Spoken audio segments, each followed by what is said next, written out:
Hello and welcome to Sam's Business Growth Show. I'm honored, excited, and truly humbled to have Brandon Bornancin on the show and episode today. Brandon's a serial salesperson. He's done over $100 million in sales deals. He's a two-time seven-figure entrepreneur. He's gone from having millions to starting from scratch to building up a successful company once again. He's the CEO and founder of Seamless.ai, used by famous companies such as Google, Amazon, Facebook, podcast host, one of my favorite shows at the moment, Sales Secrets from the Top 1%, as well as author of the seven-figure sales system. Plus, as a fellow digital sales professional, Brandon's one of my favorite guys to follow on LinkedIn with his great content, high energy levels, and just general enthusiasm with all the sales content he puts out. Brandon, how's it going, my friend? Hey, thank you so much, man. I truly appreciate it. Humbled, grateful to be here with you and the audience. And thanks for the awesome intro. No worries. Thanks for joining. So we've got a fair bit of ground I want to cover today, Brandon. I love it. Let's start from the top. It would be really great to kind of learn your story. For anyone who doesn't know who Brandon Bornancin is, it would be awesome if we could learn kind of coming out of school, coming out of college, how you got into the business world, what were the steps you took into getting where you are today, leading up to starting up Seamless. If you could guide us through the journey and we could learn along the way.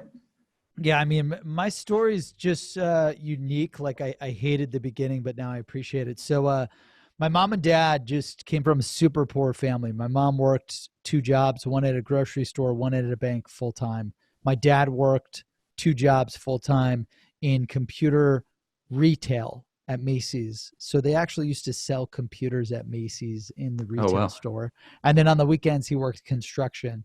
So we just grew up like really, really poor. I remember as a kid in grade school, just getting made fun of because like my mom would buy all of our shit from garage sales. And like, I was like a small kid wearing extra large t-shirts into school. And like, I looked like it was tough. Right. And then, my family got a lucky break when my dad was selling computers in Macy's. And funny, it wasn't called Macy's back then. It was called Maycom, the Maycom Oh, right. company. Okay.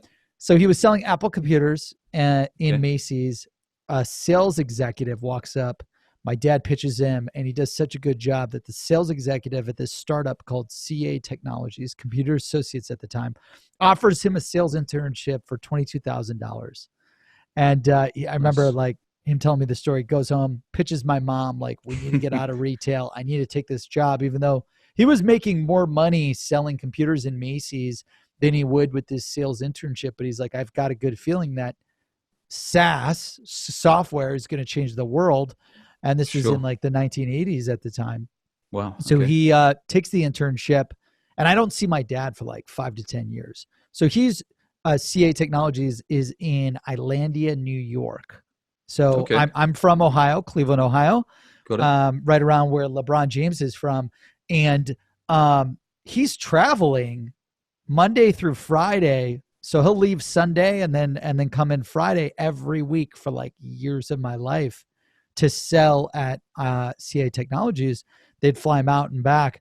And I just remember like when I would see him, he'd be selling 24/7. And then at night he'd be building these lists.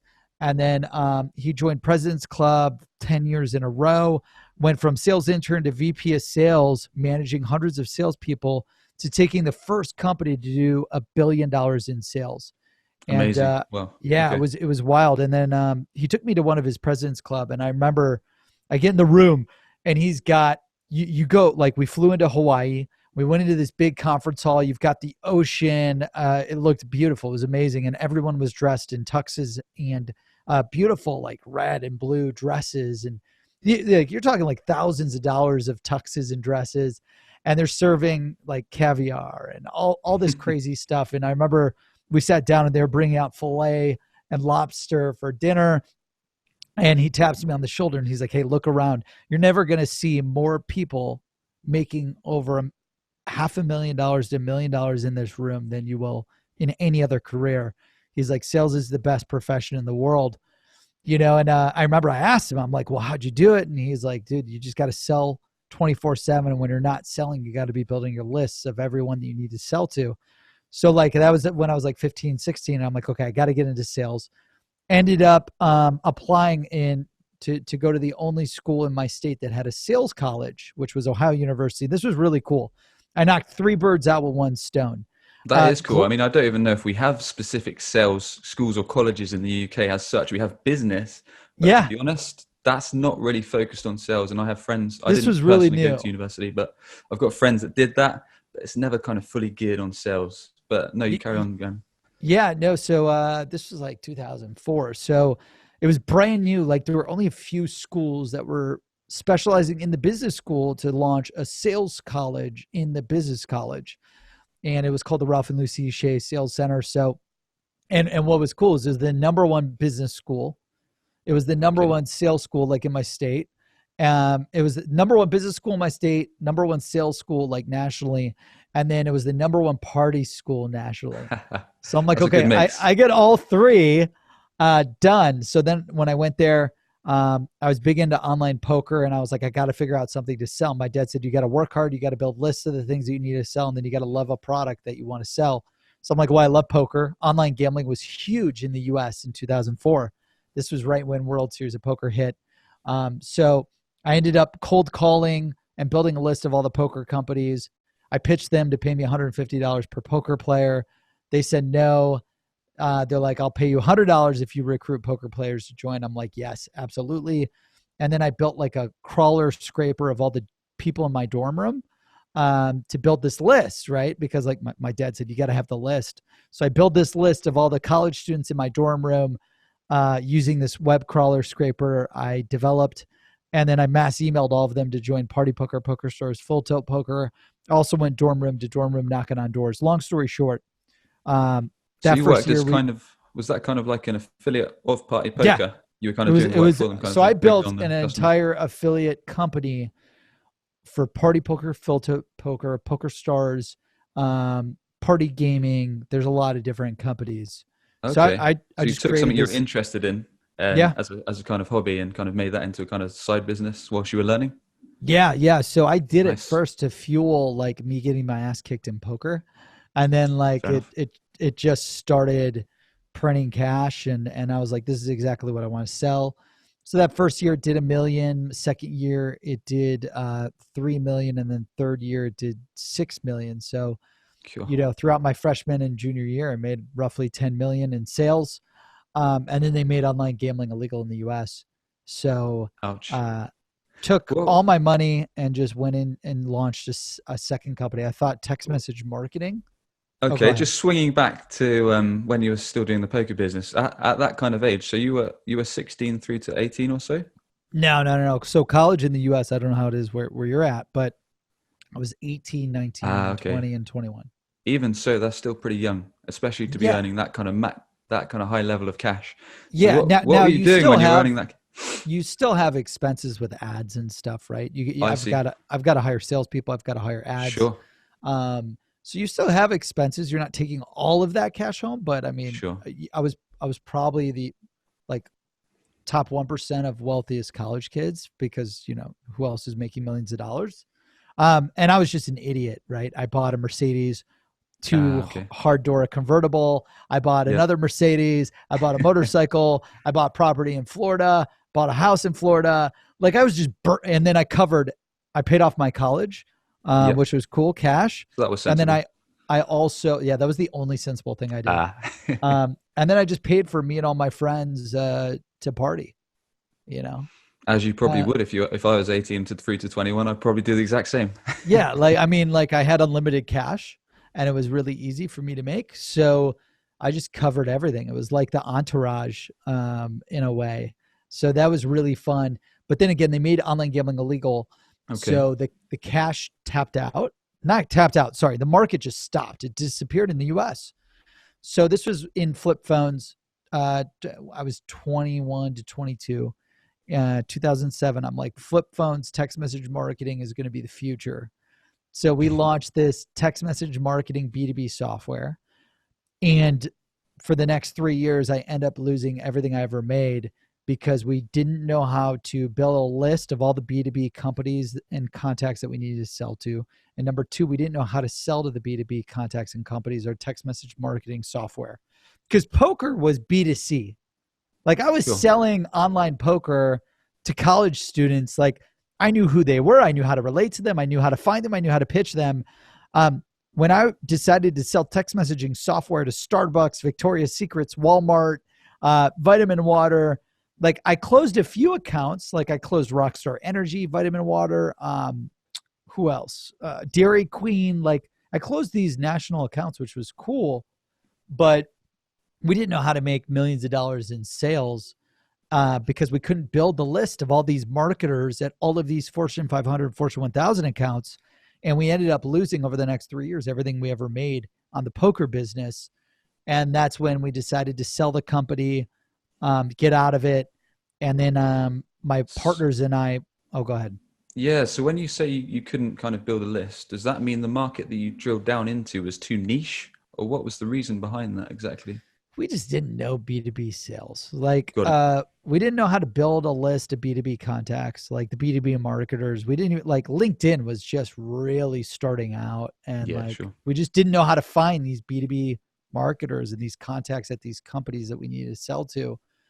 And then even if we did build a list, we didn't know how to pitch this $50,000, $100,000 software to these people. Like, and then also why would a company like Walmart or Starbucks or Victoria's Secret spend $100,000 with a bunch of 22-year-olds when there's similar companies like us who are venture backed with 20 million with 40-year-old vets selling Yeah. this complex software? Like, it was just a That's very a hard hard pitch. market. It was a hard pitch, a hard niche to go after, and no one was spending any money in 2007 in text message marketing. So it was a mix of not having the list, not knowing how to pitch it, the list, and then very difficult market and too young to actually sell it. So I that see. business Okay. fails.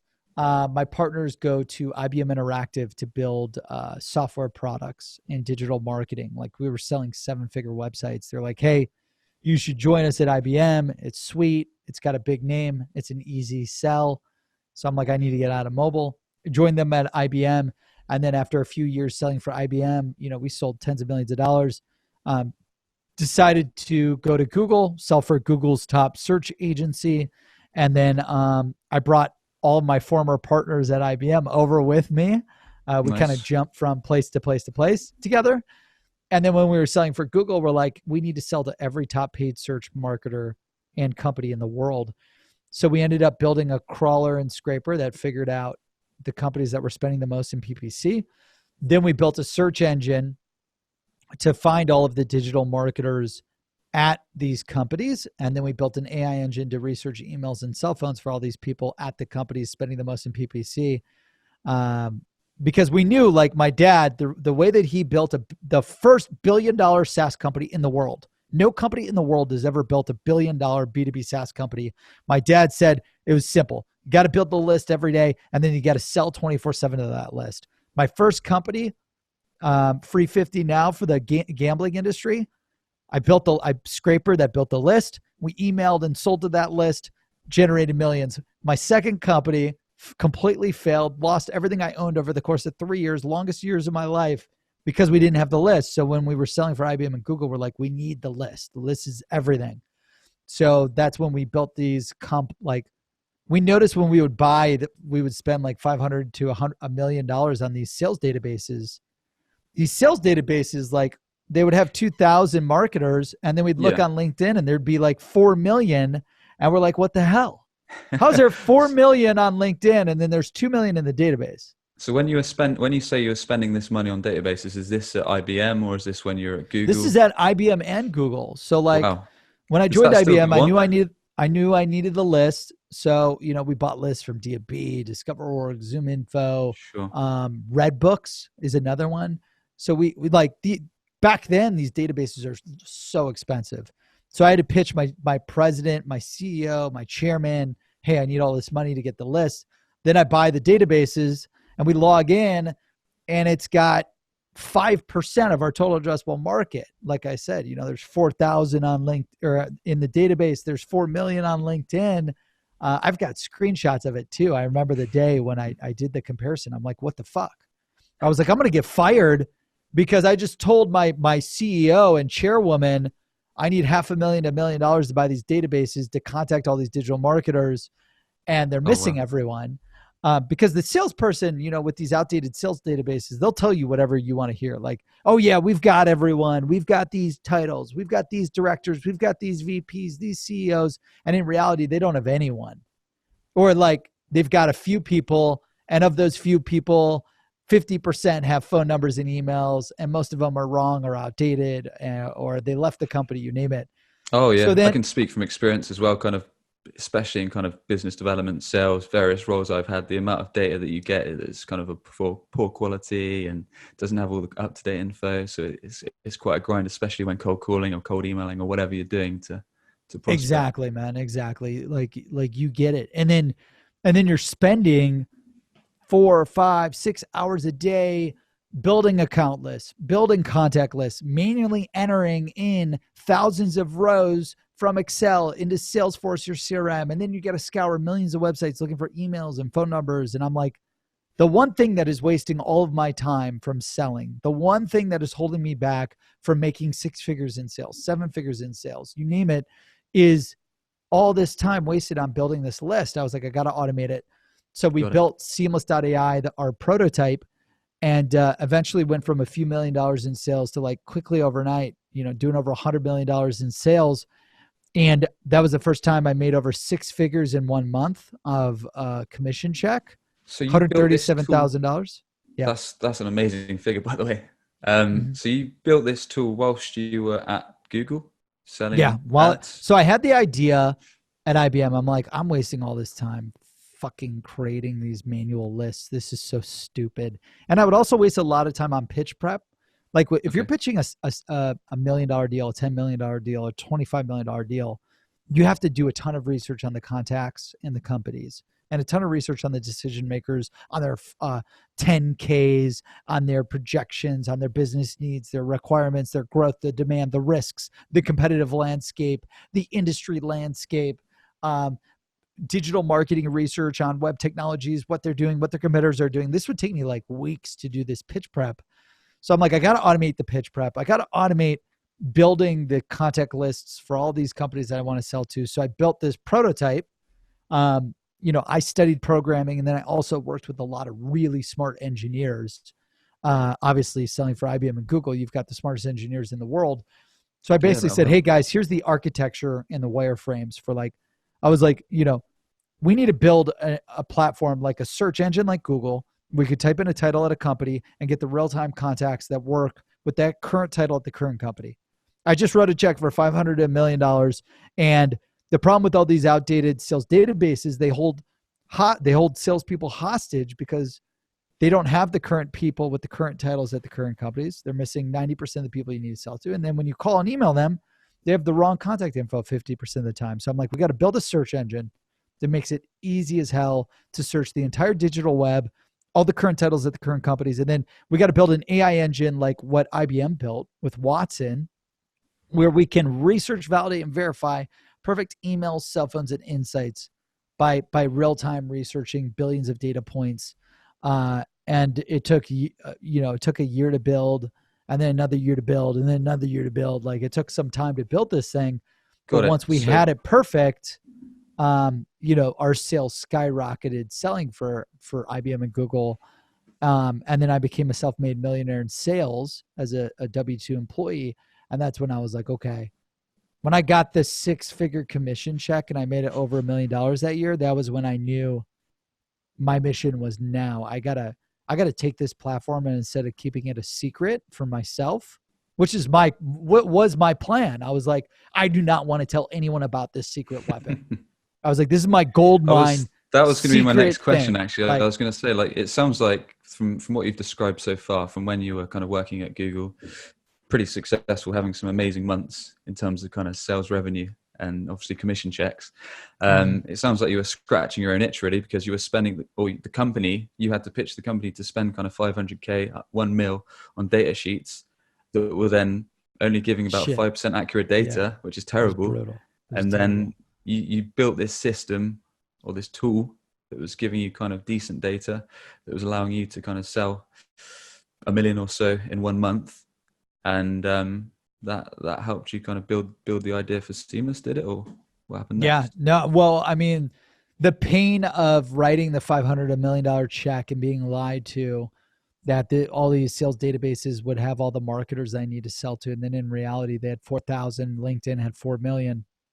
I'm like, I just got totally scammed. And then I spent so much time and effort manually building the account list, the contact list, manually entering in all the data to the CRM, scouring millions of websites, looking for emails and phone numbers. I'm like, this is so stupid.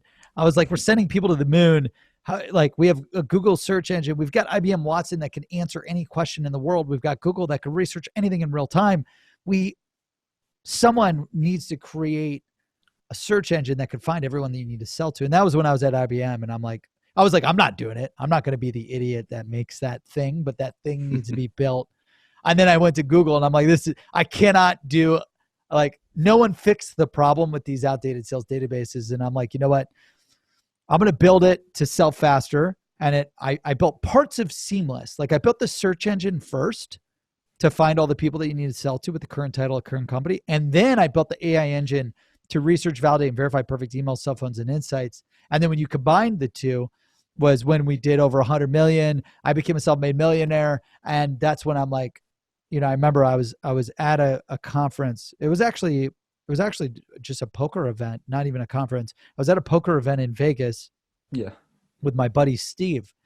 And we were staying at the Cosmopolitan and we were hungover Friday because we went out Thursday to, you know, played poker, won a bunch of money, and then went out. Has to be done if you're in Vegas. And Friday at the Cosmopolitan, you know, it's early, 9 a.m. my time on Las Vegas time. And then my company, you know, they were operating East Coast time. I get a call from the accountant. They're like, hey, how do you want your, you know, we owe you $137,000 commission. How do you want that sliced up? And like, you know, anytime you're getting a call from your accountant, you think that there's a problem with your commission because salespeople, everyone loves to try to screw with salespeople's commission. I'm like, oh my gosh, I got a call and they're like 137,000. I'm like, you mean like 10,000 or 13,000? I'm like, what do you mean? I was like, you mean like 13,000? And Chris is like, she's our accountant. She's like, no, you sold so much and you were in back-to-back pitches and you closed all these deals. We owe you $137,000 this month in commission. How would you like that sliced up? I recommend we pay it out over the course of the next 3 to 5 months. And I said, like, I never had a commission check like that in selling, right? Like I made that. Know how to respond. Yeah. You know, like I never thought I would make millions of dollars again like I did when I was 18, 19, 20. I just thought I got really lucky. And then when I did it in sales, you know, I almost broke down crying. Like I was at a loss for words because I was just in back-to-back pitches and I was traveling and I was closing so many deals. My calendar was packed full because I automated all of my list building, my CRM data entry, my appointment setting work. Like it just didn't hit me yet, like how much pipeline and how many deals I won. And then when she called me, I'm like, I like went blank. And she's like, Brandon, you there? Like, Brandon, you there? And like my buddy Steve, like he was to the right of me. He's like, yo, dude, you okay? You look like you're about to cry. And I'm like, dude, I was like, it just you know, when you get a call that you just made $137,000 without your salary, like, and then I got paid my salary on top of that. I just remember I was like, dude, this changed my life forever. I bet. And I want to help every salesperson, marketer, entrepreneur, recruiter in the world change their life forever. And I had this epiphany of like, I want to create more. I want to take Seamless and share it with the world and create more 7-figure salespeople. I want to create more 6-figure salespeople, make all these people make over $1 million in sales and people make over 6 figures in sales. And right when I got home after Vegas, I partied again really hard that night, obviously. Like, how old were you then, Brandon? Man, 24, 25. I don't even know. And you're how old now? God, 33. Oh, only a few years older than me. Yeah, it was, I was 24 or 25, I think. Like, I don't remember the exact year. I could look it up. Yeah, sure. It's funny. I don't even remember how old I am. I'm just going so fast that I don't know what day it is. I don't know what month it is. But yeah, it was about 24, 25. And that's when I knew I had to go all in on building Seamless. So I started like really developing it still like while I'm working full time, taking my cash, putting it into building Seamless. And then when it was ready, went full time in 2015. Um, and then it took years to build, and then we launched it in 2018. And, quickly went from zero to helping, almost 100,000 sales teams and marketers and entrepreneurs, and generate over $1 billion in sales. And it's just been a wild, wild journey. And we're on a mission to Amazing. empower the world to connect opportunity. And we want to create more millionaires and six-figure earners in sales than any other software out there. So you basically had one of the biggest sales months of all time.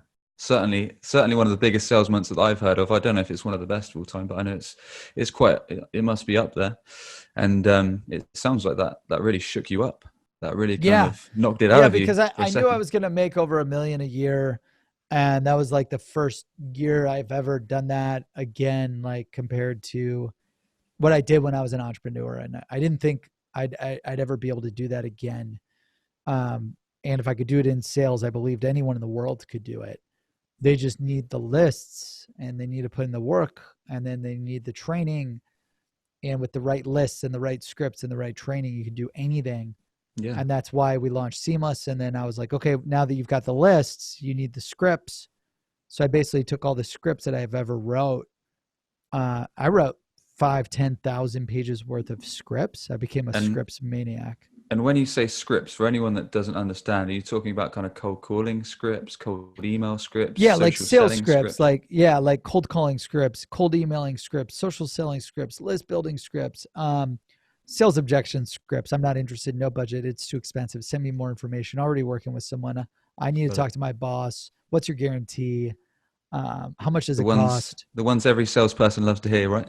Yeah, exactly. So like, yeah, I knew once you had the lists, like if you could find anyone's emails and phone numbers for everyone that you need to sell to at any company in the world, you could become rich. And that's why we launched Seamless. And then once you had all the lists, the seven-figure sales lists, you need the scripts, and that's why we wrote 15 books, the seven-figure sales system. So if you go on Amazon, we put all of our books on Amazon, the seven-figure sales scripts, and from there, we're just now, like today, um, we're just on a mission to create 1,000 millionaires and 10,000 people earning six figures in sales with the power of Seamless and the power of our seven-figure sales system. Awesome, man. That's an amazing story, and it sounds like you've always kind of had that, because a lot of people, I'm sure, would be just content, especially doing a million kind of dollars in 1 month and getting that size commission check. A lot of people may be content, but it sounds like Mhm. you've always had that entrepreneurial spirit inside of you to kind of Yeah. kick off this idea while scratching your own itch, whilst fixing your own pain with the data and building your Mhm. own tool. You've kicked that off to business in 2018, starting Well, Seamless. it was tough too. Like I knew I would never probably be able to earn more than like 1.5 to 2 million in sales. Like eventually they will, like eventually people higher than, like I was making more money than my CEO. That like I'm not you know surprised. like there's than my chief revenue officer. Like you make so much more, eventually the people higher up that see you making all this money will try to change your commission structure. And I'm like, the only way for me to earn more Yep. is by going full time on my own thing. And Okay. I loved helping the advertisers make more money with Google ads. Like I loved selling Google ads and search marketing because like I truly believe like if you put $1 in the machine, we can help you make 2, 3, 5, 10. It's all math. It's easy. Like, let me show you how. We've done it for thousands of companies and brands. So it's like really easy. I was so sold on it. And then like when Seamless changed my life forever, and I'm like, I'm not that smart of a guy. I was like, if I could do it, anyone in the world could do it. And that's when I was like, instead of helping Google and IBM and all these big companies and advertisers make a shitload of money, what if I could help the world make millions of dollars? Well, like, what if I could help every salesperson make over six figures in sales, make over seven figures in sales by helping all these people get rich? I'm going to get rich helping them get rich. And it's a Nice. massive win-win. So that's when I was like, okay, I know what I need to go all in on. And the motivation comes from, like, there's two stories with the motivation. I remember exactly. Like, number one, getting made fun of as a kid. Like, Okay. you know, because we were so poor, we always ate shitty food out of cans. And like, I don't want to harp on this, but like anyone that's grown up poor, where you're eating out of canned foods, and like the canned foods are the most unhealthiest types of food, like canned beef or like Yeah. just the Or nastiest baked beans. I don't know if you spam. guys have baked beans over there, do you? Yeah, like Yeah. baked beans and spam and hot dogs. Like, this food is so bad for you and so nasty. And I just remember as a kid, like, eating shitty and like the shitty clothes and always getting made fun of. Like, I think that motivated me. Like, I have to, like, I That was a never want driving to get made factor. fun of. I never want to be poor ever again. And then this is a story I've never told. This is an exclusive for you, Sam. Here we I go. remember in high school, I started dating this chick named Kate. Kate Fergus, if you're listening, out of Avon, Ohio. I'll have to So, search you on LinkedIn after this. 15 years old, I fall in love with this girl named Kate. And like, this was before my dad was getting like super rich from being a top salesperson and building the first $1 billion company. We were like going from lower class to middle class. And Kate's family was super ultra wealthy. And Okay. like, we were poor, she was rich. Her family didn't want her to date me because we were poor. And I remember, like, after dating a while, like, they forced her to break up with me. That had a big impact on me when I was like 15. I'm like, That's dude, tough, man. I'm like, I was in love with this person, and now like I'm 10x in love with my fiance, Danielle. But it's like a crazy story where, like, someone breaks up with you because you're poor, at that age, like, you think you're going to marry him and you're in love, blah, blah, blah. And I just remember, like going into my, whatever they call it, like, I don't even remember, 7th grade, 8th grade, 9th grade, whatever they call it before college. Sure. Um, I'm like, dude, I'm going to go into sales like my dad. I'm going to crush it. I'm going to make so much money that they wish, they never had Kate dump me. And then, like, I just always had this chip on my shoulder of like something to prove from being so poor, that I got to do something different. I got to give it my all and I got to go crush it. And I think that's where a lot of my motivation comes from, was like my dad going from poor to rich, and him always telling me, like, if you go into sales, you can accomplish anything in life as long as you build the list, as long as you sell to that list 24/7 and work your ass off. And then, just from like, luckily growing up poor, like getting made fun of, getting persecuted as a kid, like, I'm thankful for that stuff. I don't regret it, because I wouldn't be as motivated as I am now. I wouldn't be as hungry. I wouldn't be as like, just to prove myself that I can maximize my own potential and change the world. Yeah, man. So it sounds like those two things were a big driving factor in kind of why you put in the work day in, day out, and kind of how you've got to where you are today. And then the Um, mission changes, like, you got to be of mission course, oriented. Like, of instead, course, of like what I do today isn't because I was broke when I was course. like as a kid. It's just those little things at those different times push Yeah, you and motivate you and inspire you. And then you do something for that reason. And then you find another reason, another reason. And, the most money I made was focused around helping people make the most amount of money. When I was selling for IBM and Google, I was so obsessed with helping these advertisers and these companies maximize their sales and make more money than they ever dreamed of. Like, I was so sold on just doing whatever it took to help them win and make more money than ever and maximize their ROI. Like, that's when I became the richest. And like with Seamless, I'm so all in on helping our users and our audience maximize their sales. And I'm the richest I've ever been at the company, personally, professionally, and the most fulfilled. And I think, like, if you've got a big mission, our mission is to positively impact 1 billion people, empower the world to connect to opportunity. I think, like, what you do in life, if you have a big mission to change the world and to positively impact the world, that's the most important. Like, I don't do anything for money now. Like, I don't care about the cars. I don't care about the houses. I don't care about anything. I care about really just these landmark, like, social impact change. Like, I want to create 1,000 millionaires, then I want to create 10,000 millionaires, then I want to create 100,000 millionaires, then I want to create 1 million millionaires. Like, Awesome, man. And I think what you're doing is really, really great, especially considering you've kind of proven the strategy or the system that you have can work, and you're kind of helping other people to yeah, to succeed in sales, really, which is a great business in my opinion. Um, that's cool. So, I mean, when you started Seamless, kind of going mhm. back to when you started the business back in 2018, I believe you said, Yeah. So we how was launched it the to start product with? in 2018. Okay, you launched in 28, so you're probably working on, well, you're working on the tool Dude, beforehand, like you said. it took years to build the search engine, the seamless real-time I B2B bet. search engine and AI engine. It took years and it was hell. And we almost went bankrupt year after year. For the first 2 to 3 years, like you almost go bankrupt because like you're building something, you have no customers. So then we like manually built lists for people. Like while we're building this list, this platform, the world's fastest and most accurate list building platform of all Yeah. time, our search engine, like while you're building that, you have to make money. So then we just manually built sales lists for people Ah, got it. because like we were using parts of our technology to build like because it was never like ready for the public. So we would use parts of our technology to build these manual data sheets, you called it, these data lists. And then we would go sell that while we're trying to build this platform. And then, you know, it's just it takes forever to build it takes millions of dollars and years to build what we've built, and I'm lucky to survive and thrive through that experience. Yeah, man. I mean, a tool like that must, like you've described, must have taken hours of blood, sweat, and tears, and just grinding it out. Was Yeah, when you I mean you're talking like tens of thousands of hours and ten, tens of millions of dollars. so when you started, was it just yourself, or did you have a co-founder or a first sales guy?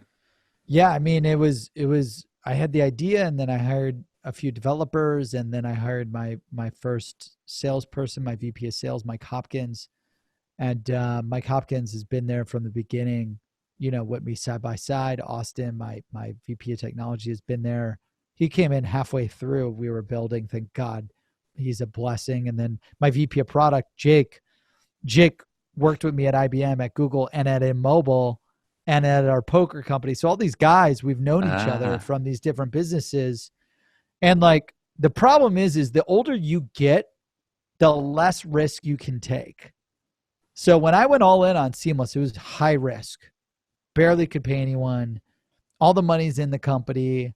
Like it was high risk. So all of these guys that I built companies with and worked with in the past, now they've got houses, they've got families. Like they can't just quit, make little like no salary and then join Seamless. But luckily, we started gaining traction and I was able to pay them finally. And then, Mike worked on commission forever, $25 an appointment commission forever. And then, we finally started closing deals and then I was able to pay him more and pay him more and pay him more and pay him more. And then we were able to build a big team. And so now we're a team of about 55, 60 people, since launching. It was like 5 people in 2018. And then the past 2 years, we've grown. First year was like 1,000%. And then second year was 500, 600% growth. And my goal now is to 5X, 500% growth the company, go from 50 to 60 employees to 250 by the end of the year. And by the end of this year, we want to create 1,000 millionaires, 10,000 people earning six figures in sales. amazing, amazing. So when it was just kind of a few of you, you and your friend, and it sounds like quite a lot of your guys that you recruited, you knew from back in college or previous roles or previous jobs, and you've kind of linked up back up with them for Seamless. Is that right? Yeah, yeah. Awesome, man. That's kind of It like took a our business. while to it took a while to sell them to join me. I mean, like they Yeah. knew I would do, like they knew who I was and I would pull it off. But again, like they couldn't leave 401ks and really high paying salaries until I had like proved product market fit and had some traction. Yeah, I guess it makes sense if they've got secure jobs and they've got families, they've got bills Because to like I pay, didn't and raise venture capital funding at the beginning. I just used all my cash that I made using Seamless to sell. But then when I went full time on Seamless, like you lose that salary, you lose the commission that you used to be making. So it was like, okay, I've got hundreds of thousands of dollars, to play with and pay people with, but not like millions. So if I could go back in time, I would have raised a few $1,000,000 right from the beginning. But you know, everything happens for a reason. We built the Yeah, no, no, product really strategically, really smart. We couldn't make wrong product decisions because we didn't have any money to lose. of So course. you have to be laser focused and obsessed with like what are the customer needs so you don't build shit that no one wants to maximize sales. And we lasered in on that to ensure that we build the world's fastest, most accurate list building platform of all time. Amazing. So, Brandon, on this show, we like to talk about how, as well as learning your story, we like to talk about how digital marketing has helped you along the way. Mm. So, in terms of kind of building up Seamless, how would you say that digital's played a role in that? Because I know you guys love to cold call and set appointments, but there's many other channels you use. So, could you tell me a bit more? Yeah. So, you know, for IBM and Google, we always sold a multi-channel marketing approach. And I think for sales, for marketing, you need a multi-channel, omni-channel approach. You got to use all the channels and you just have to maximize the ROI on all of them. So I've always been an omni-channel salesperson, using calling and emailing, right, of course, but then using Sure. social selling and LinkedIn, using content, using email marketing, using retargeting on Facebook, on Google, on LinkedIn, using Google ads, using Facebook cold ads, using long form ads. You got to use using text message marketing, direct mail. You got to use all the channels to get in front of your prospects and deliver value to them with a strong call to action. And omni-channel, multi-channel prospecting, selling, marketing is the key. And then you measure the CAC, the cost to acquire customer per channel. And your goal is to just maximize the scale of each channel, right? Like how many customers Okay. can I acquire with this channel, this channel, this channel, but then also minimize the cost to acquire customer per channel. So it's like you Got want to it. increase the volume and you want to lower the cost to acquire. Makes sense. And Kind it's of been maximize. critical. I mean, multi-channel marketing, the reason why we've been able to grow 1,000% is because of multi-channel marketing and selling. And would you say a lot of businesses are naive to omni-channel? Yeah, for sure. I mean, I sold digital advertising my whole career, right? So like Sam, I know you sell digital advertising, and like if you're not on the first page of Google, if you're not in the first three results, no one's going to find you. I think 93% of traffic visitors visit the first three search results. Yeah. So the, Yeah, the only that's way to win the market share there is like, okay, you got to have badass organic SEO, or you have to be advertising with Google ads. Uh, so that's one of the things. Like people don't realize the importance of marketing, the importance of selling. Like the reason why businesses fail is because not enough people know that they exist or that they've got a solution that could solve their pain points. The only way to share your message with the world, your product with the world, is you need the list, right? And then you need to advertise, market, and sell to that list. And Brandon, do you think every company can have a list, no matter Oh what yeah, sector yeah, you're in, no matter what for your sure. business offers? I mean, yeah, it'd be like asking, like, does every company have customers? Like, yeah, absolutely. I think B2B is a lot easier than B2C. Like building a list of consumers is a lot harder than building a list of B2B contacts. Yeah, But especially in the nowadays, UK, we have something called the GDPR. yep. So that cold calling stuff is tricky business. It's well-regulated business, Oh especially yeah. in B2C, business to consumer. B2B, Yep. not so bad. I speak a little bit from experience because I used to work in data and lead sales Hmm. before I was in digital marketing. So Yeah, it's yeah, awesome. I know that kind of stuff. Yeah, the But yeah, regulations B2C like UK is hard. fun. Like I don't touch B2C. Yeah. Um, that was my first company. I think I struck gold in poker and online gambling. And then I just think selling B2C is just you got to have the right product. And I've always been a B2B guy ever since. And um, in B2B, you've got Seamless, you've got all this digital data. Everyone's so open to sharing information about themselves publicly on Facebook, on LinkedIn, on Google, everywhere, on blogs, websites, you name it, to where you could aggregate all this data.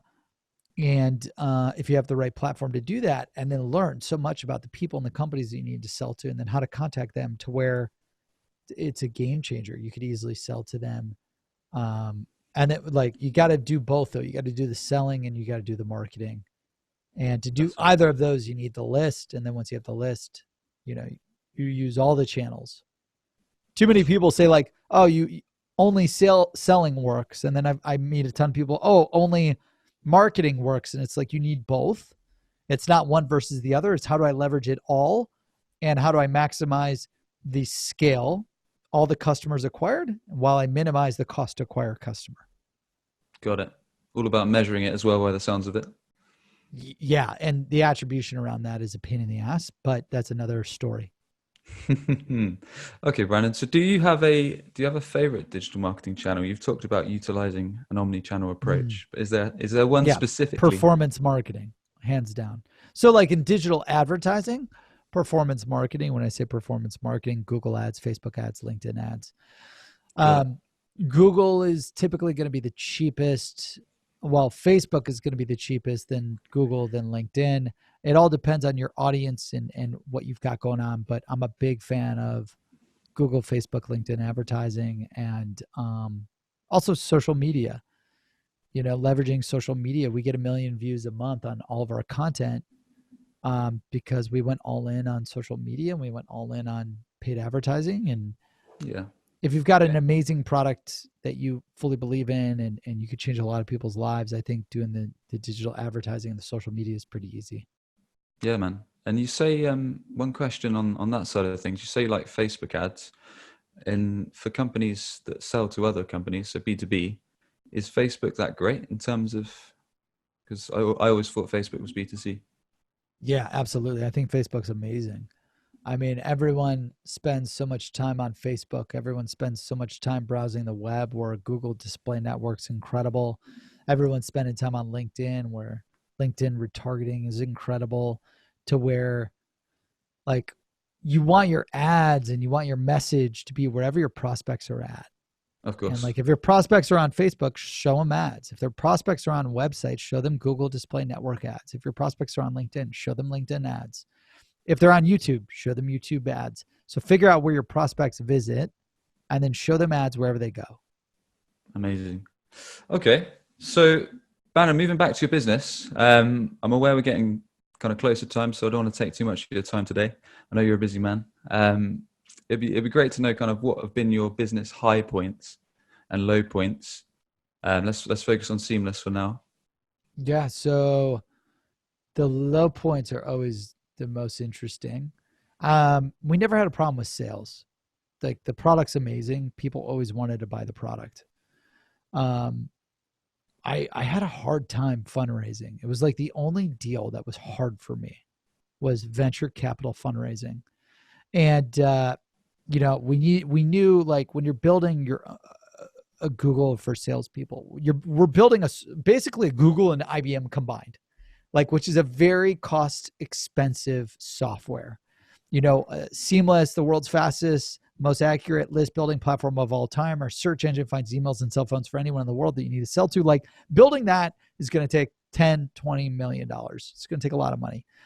So, you know, 2017, right before we launched the product, we needed a fundraise because we were running out of cash. And like I prospected and pitched over 337 venture capitalists. So like when I logged into my Salesforce, I had a VC check mark in my CRM, and I saw that I met with and pitched over 337 VCs Whoa. and In the angel space of investors. how much time? Probably 2 years. Over Okay. 2 years, like since I had the idea of Seamless till a year before launch, I was trying to pitch anyone and everyone that had money so that I could get funding to fuel this dream, to fuel this amazing platform to change the world. Yeah, I And think like, I remember seeing a post from you on LinkedIn saying that was one of the toughest kind of yeah, targets you've ever pitched. yeah, I did that post a long time ago, and I'm trying to find that post so I could like repost the video because I went super deep into it. Okay. But pitching a venture capitalist and them telling you no, like, is very hard because they don't just tell you no.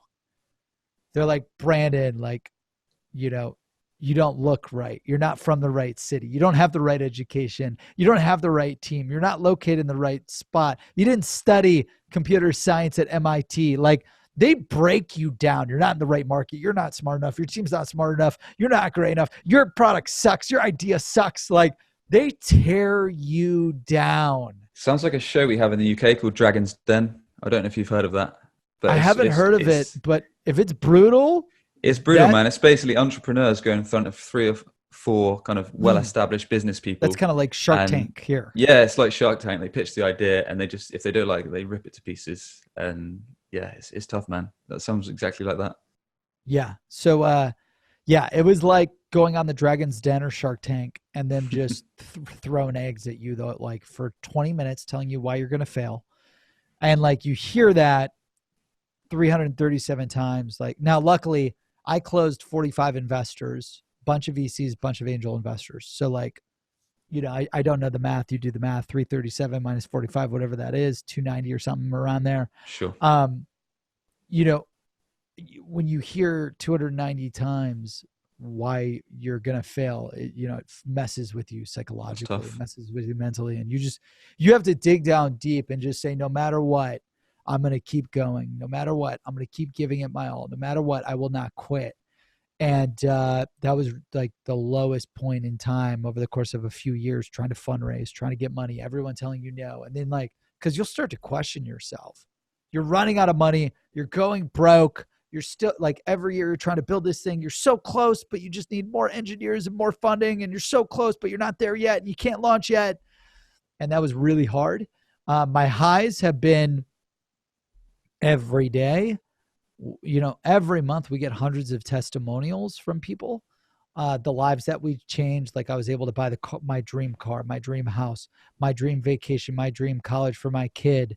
My mortgage is paid off because of you. I'm able to put food on the table because of you. Like, you know, I've been able to make 6 figures in sales because of you. I've been able to make 7 figures in sales because of Seamless. I closed this $1.5 million deal that made me $120,000 in commissions. Like, hearing that every month, hundreds of times a month, that's been our largest high point. And that's why we launched this award called the 6-Figure President's Club Award and the 7-Figure Award. Yeah, I saw some videos for that on LinkedIn. It looks like a pretty cool idea. It's a massive award. Okay. And like, so when you make over $100,000 in sales using Seamless, you know, we ship you this award, this massive like Grammy award. And then when you make 7 figures in sales, we send you the same award, but it's a platinum silver award. And that's what really fuels us. And that's our mission of like, hey, we want to do 1,000 millionaires, 10,000 people earning 6 figures in sales, ship everyone the awards. And that's really the goal. Amazing. No, that's cool. And it sounds like that was quite a grind, kind of pitching to all those venture capitalists. It was terrible. It was the worst time of my life. So the worst time in my life was the 3 years of trying to build in mobile and failing because we didn't have the list and we didn't know how to settle the list. Yep. The second worst time in my life was like feeling like you're insane, trying to pitch to these VCs to convey the market opportunity, to convey why this is so critical for the market, why we need to build this, why we need to get the funding to build it, the massive market opportunity, you name it, and everyone telling you no. Like you'll go crazy hearing that day after day. 5 people after 5 people telling you. I think a lot of business owners or kind of directors of businesses will probably have a similar thing. For example, if sales are low one month, if issues happen, it's going to grind on you. It's going to kind of put you into a negative mindset. So what do you do, Brandon, to kind of bring up the positivity for yourself and your team if things like that happen? I just focus on the solution. I don't focus on anything negative. I just focus on like, what is the solution? Like, I'm obsessed with finding the answer. I don't care where the answer comes from. I don't care who on my team has the answer. I just want to find it, right? Like, you know, let's just say we want to do $100 million in sales and we're at $50 million in sales. It's like, we've never done $100 million in sales before in a year. I want to do that.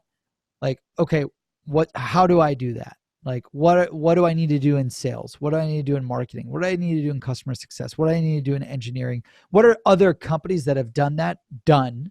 And I study those companies to try to replicate, model, and clone what they've done to do what I want to do. Like, it's just a lot of research and tenacity to figure out what do we need to do that we're not doing today that we should be doing to get to where we want to go. Awesome, man. And you've got some great videos on that actually that I'd recommend anyone listening or watching to kind of tune into, especially if it doesn't matter if you're in sales or if you're in business, where you talk about kind of what do you want to sell per month in terms of sales revenue or Oh per yeah, the year. $1 million sales math. Exactly. And then break it down to, well, in your terms, the list. How many calls do you need to make? How many emails you need to send? How many social touches do you need to make, etc. Do all the calculations, do the mathematics, what's your average order value, times Yep. that by the amount of leads you need to convert an appointment, to convert a sale, add it all up. There you go, really. That's the work you've got to put in, Yeah. which is Yeah. great. Great I, formula. I've I used it like to myself. call it the 7-figure sales math. So you take $1 million, you divide it by your average commission. Mm-hmm. The average commission check that you get on a deal. Let's just say it's $10,000. So you take $1 million, what you want to make. I want to help you make $1 million a year. And even if you're at 50K and you're like, I don't believe $1 million, I could do $1 million a year. Let me tell you, like, if I could do it, you could do it. I didn't believe that I could make 6 figures in sales. And then I made 6 figures in sales. Then I always dreamed of making $1 million a year. And then I made $1 million a year in sales. My goal is to help you make $1 million in sales. And you take $1 million, you divide it by your average commission check. Let's just say it's 10,000. That means you need $100 for 100 deals for the year. Then you divide 100 divided by 12, and then you divide that number by 22 business days. That gives you the amount of deals that you need to close per day, every single day, per business day. And then you got to figure out your funnel. Like, how many leads does it take to book the appointments? And then how many appointments does it take to close the deals?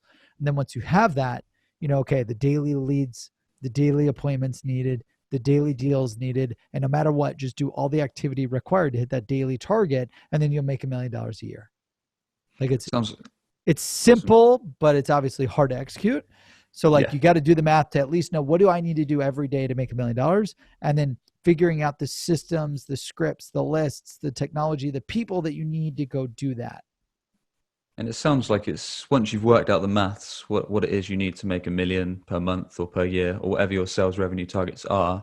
It's all about putting in that activity, but not just any activity, the activity that will actually get results. So it doesn't matter whether you're doing it yourself or whether you've got a team of employees, of sales staff that do it, but they've got to put it in. Oh yeah, you got to put in all the work. I mean, it takes a ton of work. It takes a ton of effort. It's a lot, and you just got to do it. You got to put it in. Amazing. Okay. So Brandon, have you got any advice that you would give to anyone listening who's thinking about starting a business or has a startup business? Yeah, my advice would be, I truly believe you're one list away from the business you want, the life you want, the marriage you want, the house you want, the family you want, the life, your dreams, your goals is just one list away. Figure out what your list is, what your niche is, build that list, and then sell to it like crazy. Leverage a multi-channel approach, sell to it, leverage all the sales channels, leverage all the marketing channels, and go after that one list, because you're just one list away, and you need to build that list. You need to contact those people, and you need to get them booked, and you need to close them, and you could do it. It sounds so simple when you say it like that. Right. Yeah, The list absolutely. is the key. Awesome, And man. don't quit. Like, you're going to run into 1,000 problems. You'll underestimate the amount of problems, the amount of hassle, the amount of capital, the amount of heartache, the amount of legal, everything you'll underestimate. And just don't underestimate anything. Um, you know, Imagine that it will take 10 years. Imagine that it'll be 10 years of headaches and problems. But if you have a solution oriented mindset, no matter what problem I run into, I will search for the solution. I will find it and I will overcome it. I will run through the wall, around the wall, climb the wall. I will get through that problem wall, no matter what, whatever it takes. Like, I hope people listening and following me like realize that I just do whatever it takes. I'm not smart. I'm not special. I didn't come from a special family. I didn't come from a smart family. I just will do whatever it takes. If that means working 7 days a week, I work 7 days a week. If it means I have to travel every week to a different state, I'll travel every week for a different state. If it means I got to cold call for 5 hours, it means I'll cold call for 5. If it means I have to learn paid advertising and I got to write Facebook ads, I'll write Facebook ads. Like, or Google Ads or whatever. If I got to learn how to build funnels, I'll learn how to build funnels and landing pages. Like, you just have to do whatever it takes. I've never pitched venture capitalists before. I had to learn that, and then I had to figure it out. Like, you just have to have that whatever it takes mindset to be successful. And if I could do it, you could do it. And I look up to the people that have done things that I've want to do, and I look at them and I'm like, dude, if he could do it or she could do it, I could do it. I just have to learn, what did they do? And then I have to model what they've done and then go do that thing. For me, the way that I've been successful and the way that my family built the first billion-dollar software company and the way that I've built 3 multi-million-dollar companies and I became a self-made millionaire in sales and as an entrepreneur is through the list. And that's just my experience. And I believe that's the vehicle that you need. Like, the only way to exponentially increase your sales is with the list. The only way to build your lists is with like a platform like Seamless.ai. And, I would just study and model the people that have done what you want to do, and then go do it and do whatever it takes to make that happen.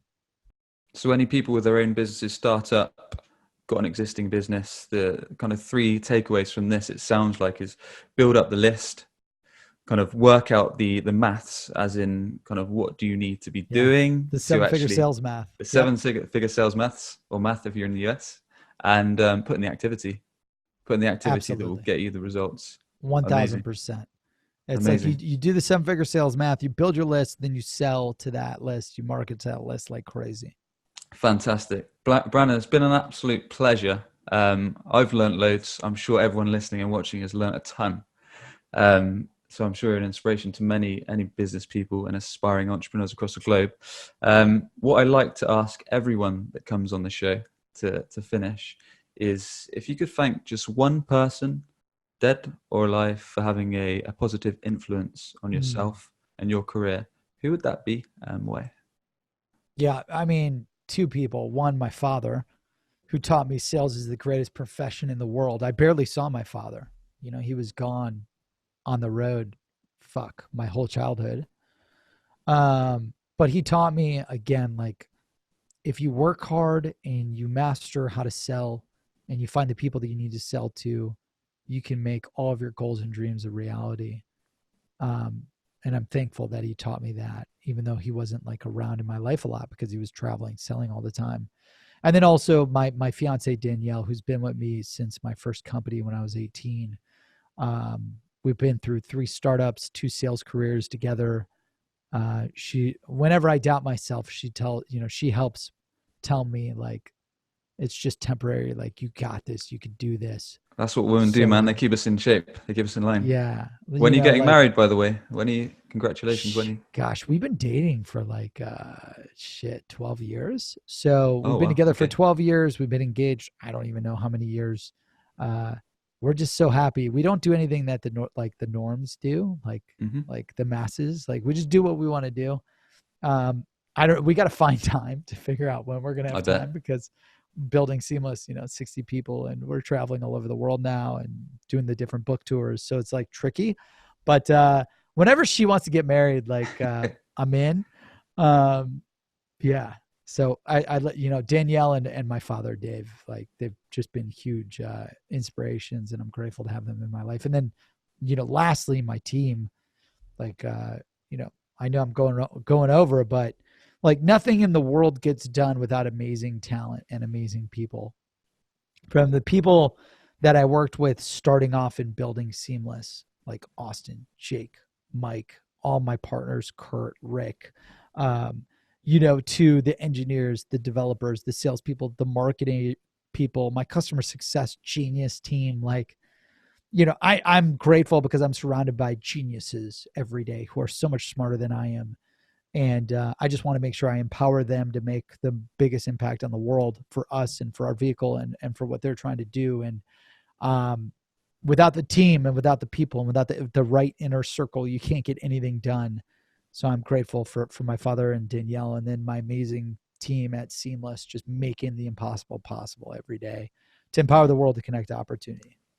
Amazing, man. Amazing. It's awesome that you've kind of got these old friends that you've worked with over the years from college and stuff. Like I was touching on earlier, I've actually been in a similar situation. Nearly all the businesses that I've been involved in, I've always worked with close friends Or for example, one of the directors at our company now is one of my cousins. So I really like that kind of, not necessarily a homely feel, but I Yeah. don't know, there's something about it. I'm Well, sure like you'll feel the when you same. find genius in people, like, I've got two video geniuses, Mason and Nick. Like, for the rest of their lives, I will always be trying to make sure that they work for us or work for me, and we Yeah, man. do amazing video things. Like, my genius VP of technology, Austin, he's a guru. Like, when you find these people, when you find genius in product, Jake, or genius in sales like Mike, or genius in customer success like David, or genius recruiter like Hannah, like, these are people that I want to work with for the rest of my life because they're so smart and they're so incredibly talented that, my genius inside sales director, Adam, like, these are just, and I can't even name, like, I would name off all 60 people, right, if I had time, but you want to, like, wherever I go, I'm bringing the top talent with me. And, I only like, life is too short. So I only want to surround myself with top talent. So I won't let anyone in Seamless that I do not think is a top 1% talent, because I want to get smarter. I want to get better. I want everyone at my company to get better, to elevate, to get smarter, to deliver more value to our users and our customers. And it just requires the best of the best. Brandon, I know we're going off on a tangent here. If you've got a few more minutes, it would be interesting to know, because I'm sure kind of business people listening would like to understand, how do you hire the top kind of talent? Doesn't matter if it's sales professionals, if it's Yeah, recruitment. this is easy. I can knock this out in 1 second. Hire the best recruiter in the world to work full time at your company, like, because they know how to do it. Yeah, Um, makes sense. if I could go back in time, I would have hired a full time recruiter as my number one hire. You like two things I would have done from the beginning. Number one, I would have raised millions of dollars in funding from the beginning. Number two, I would have hired the world's best recruiter. Hannah is one of our genius recruiters, and she's incredible. One, because she puts up with me. Two, she hires all the amazing people here who are much smarter than I am at Seamless. And I wish I hired her years ago, you know, because she would have just kept making Seamless amazing with the right people, with the right intelligence, building the right things. You just keep elevating and elevating and elevating. So uh, my recommendation is, don't worry about the money. Hire the number one recruiter to work full time at your company, and they will find the right people. Amazing. Brandon, I could literally talk to you all day, but we're running out of time. Yep. And I really appreciate it, man. It's been an absolute pleasure. Like I said, we've learned a whole ton. It's been nothing but enjoyable. I'd like to say the show is sponsored by webchoiceuk.com, a results-driven digital marketing, web development, application development company. You've been listening to Sam's Business Growth Show, where we interview business leaders, experts, and entrepreneurs from around the world. We find out their story, how digital has helped them along the way, and their exclusive insights and tips. Brandon, before we go, tell us a bit about your company. Tell us how people can find you and what you can do. Yeah, well, you guys heard about my company, my story, but you can follow me. I do a daily newsletter. You could join Seamless.ai for free, not only to get my daily strategies, tips, scripts, and best practices, but also you'll get hundreds of leads free, where you can find anyone's emails and phone numbers at Seamless.ai. Just go to the site and join it. And then also follow me on LinkedIn. My goal is to share daily content that helps you go from 5 figures to 6 figures, 6 figures to 7 figures, 7 figures to 8 figures in sales as fast as humanly possible, that you could apply today to make more money. So I'm posting content on LinkedIn all the time. Unfortunately, once you hit 30,000 connections, they don't let you connect with anyone else, which really pisses me off. When are they going to So change that? I don't like, why, like, just I don't get let you connect with people. I don't get it. Because then you look like an asshole, because like, people can still send you a connection request, but you can't accept it. Like, it Oh, won't I let me. didn't. I didn't know that. I'm only on 10K, I think, connections. Yeah. So like, I didn't know that. once you hit the limit, people can send them to you, but you can't accept it, which is like stupid. That's a shame. Uh, so long story short, follow me on LinkedIn. I'll see that you're following me. I'd love to engage with you. I'd love to learn more about you. And we're here to help you make all of your goals and dreams a reality in sales, marketing, entrepreneurship, recruiting. And to close it off again, I believe you're just one list away from the life you want, the marriage you want, the products you want, the cars you want, the houses you want. You're just one list away. And I'm excited to help you find that list, sell that list, and make all of your goals and dreams a reality. The list is the key, guys. Brandon, thank you so much. It's been amazing. I really appreciate your Thank you time, man. so much for having me. Humbled, grateful, and hope this helps at least one person out there. Definitely. Amazing. Thank you.